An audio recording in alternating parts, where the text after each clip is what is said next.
اچھا سر، ہم اپنے ارد گرد دیکھتے ہیں چیزیں کہ کچھ اگر برا ہو رہا ہو، ہمارے ہمسائے میں ہو، ہمارے محلے میں ہو، سٹی میں ہو، یا ہمارے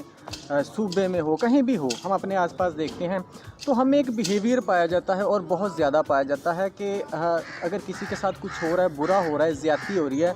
ہمیں پتہ ہے کہ اس کے ساتھ زیادتی ہو رہی ہے، ہم قریب سے گزر جاتے ہیں اور ہم کہتے ہیں کہ ہمیں کیا، اس کے ساتھ ہو رہا، ہمارے ساتھ تو نہیں ہو رہا۔ سوال میرا یہ ہے کہ ہمارا یہ جو رویہ ہے یہ کیا ظاہر کرتا ہے اور اس کا ہمیں کیا نقصان ہو رہا ہے اور آگے اس کا کیا نقصان ہمیں ہو سکتا ہے؟ بہت اچھا سوال آپ نے کیا۔ یہ جو سوال آپ نے کیا ہے نا جی، یہ ساری دنیا میں خرابی کی جڑ یہی بات ہے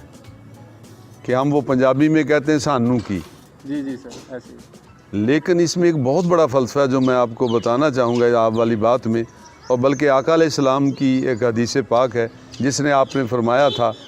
کہ اگر کسی برائی کو دیکھو تو ہاتھ سے روک دو۔ دیکھیں یہ مسئلہ حل کیا۔ یہ مومن جو ہے وہ بزدل تو ہو ہی نہیں سکتا،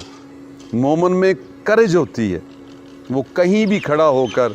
اس لیے آقا علیہ السلام نے فرمایا تھا کہ سب سے بڑا جہاد کسی جابر حکمران کے سامنے کلمہ حق کہنا ہے۔ لیکن آپ کی بات ہے ہم تو کسی عام بندے کو بھی، مثلا ایک دفعہ میں یہ جو ہمارے لالہ دار کے سامنے رنگ روڈ بنا ہوا ہے تو ایک رکشے والا رکشہ دھو رہا تھا اور یہ کروڑوں روپے میں بنا ہے، تو میں گزر رہا تھا گاڑی پہ، میں نے گاڑی روکی، رکشے والے کو میں نے کہا، جبکہ وہاں لاکھوں گاڑیاں گزر رہی تھیں، ہزاروں گزرتی ہیں، میں نے کہا تم 100 روپیہ بچانے کی خاطر کروڑوں روپے ضائع نقصان کر رہے ہو روڈ کا۔ میں نے کہا یہ 100 روپیہ مجھ سے لے لو اور یہ سڑک کو خراب آپ نہ کرو۔ اگر ہر بندہ یہی رول ادا کرے تو میرا خیال ہے کہ جو آپ بات کسی کو کہتے ہو اس کے پر اگر وقتی فوری اثر نہیں ہوتا تو وقت کے ساتھ وہ بات، ہماری جو سائیکالوجی کہتی ہے کہ کانشیس میں جاتی ہے، پھر سب کانشیس میں جاتی ہے، پھر ان کانشیس میں جاتی ہے، اور اس کا کہیں نہ کہیں رزلٹ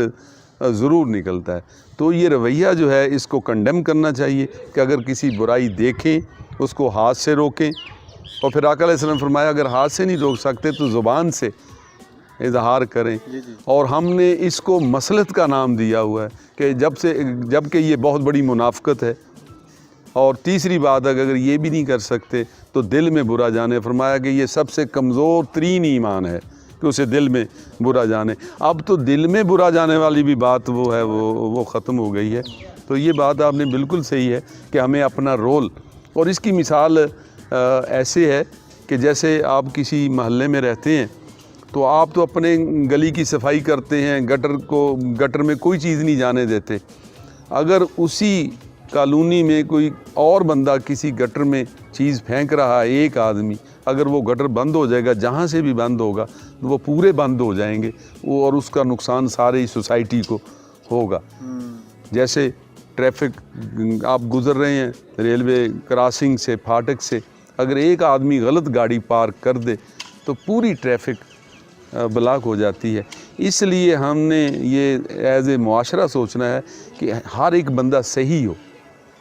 اس لیے کیوں یہ کوشش ہو رہی ہے کہ کسی بندے کو بھی کرونا نہ ہو، چونکہ اگر ایک کو کرونا ہوا پوری فیملی کو ہو جائے گا، پوری فیملی کو ہوا پورے محلے کو ہو جائے گا۔ اس کا مطلب ہے کہ ایز اے سوسائٹی جب تک پوری اصلاح نہ ہو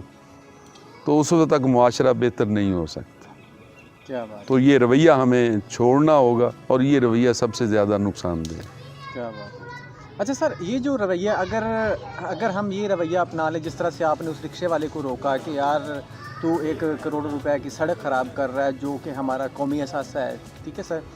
یہ والا رویہ اگر ہم اپنا لیں کہ اگر ہمارے ہمسائے کے ساتھ یا کسی ہمارے دوست کے ساتھ کچھ اگر برا ہو رہا ہے تو ہم اس کی جس حد تک ہیلپ کر سکتے ہیں کریں، اگر یہ رویہ ہمیں ڈیولپ ہو جائے تو یہ کس حد تک ہمیں ایک مثالی شخص، اس کے بعد مثالی شہر، اور اس کے بعد کیا مثالی قوم بنا سکتا ہے یہ رویہ؟ بالکل، اسی سے آپ اسلامی تاریخ اٹھا کے دیکھیں، کوئی بھی تاریخ اٹھا کے دیکھیں، آقا علیہ السلام نے فرمایا، قرآن پاک کی یہ آیت کا میں ترجمہ بتا رہا ہوں کہ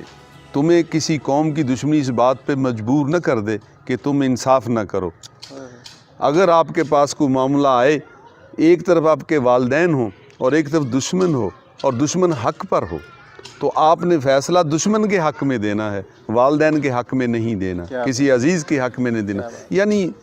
وہ لطیف صاحب بات یہ ہے کہ اصل میں ہم نے نہ وہ علم چھوڑ دیا، جیسے علامہ نے کہا تھا کہ گر درس قرآن ہم نے نہ بھلایا ہوتا، یہ زمانہ نہ زمانے نے دکھایا ہوتا، وہ معزز تھے زمانے میں مسلمان ہو کر، ہم خار ہوئے تار کے قرآن ہو کر۔ یہ ساری چیزیں جسے اللہ تعالیٰ نے کمپلیٹ کوڈ آف لائف، الیوم اکملت لکم دینکم واتممت علیکم نعمتی ورضیت لکم الاسلام دینا، کمپلیٹ کوڈ آف لائف۔ ہر چیز جو ہے اللہ کی کتاب میں ڈسکس ہوئی ہے، ہر معاشرتی پہلو سے، سیاسی پہلو سے، سماجی پہلو سے، نفسیاتی پہلو سے، ہر چیز اس کتاب میں موجود ہے، لیکن وہ مسلمانوں نے اسے بھلا دیا ہے، اور اس کا نتیجہ آپ پوری دنیا میں دیکھ رہے ہیں کہ اس وقت جو ہے سارے مسلم ممالک جو ہیں وہ تنزل کا شکار ہیں۔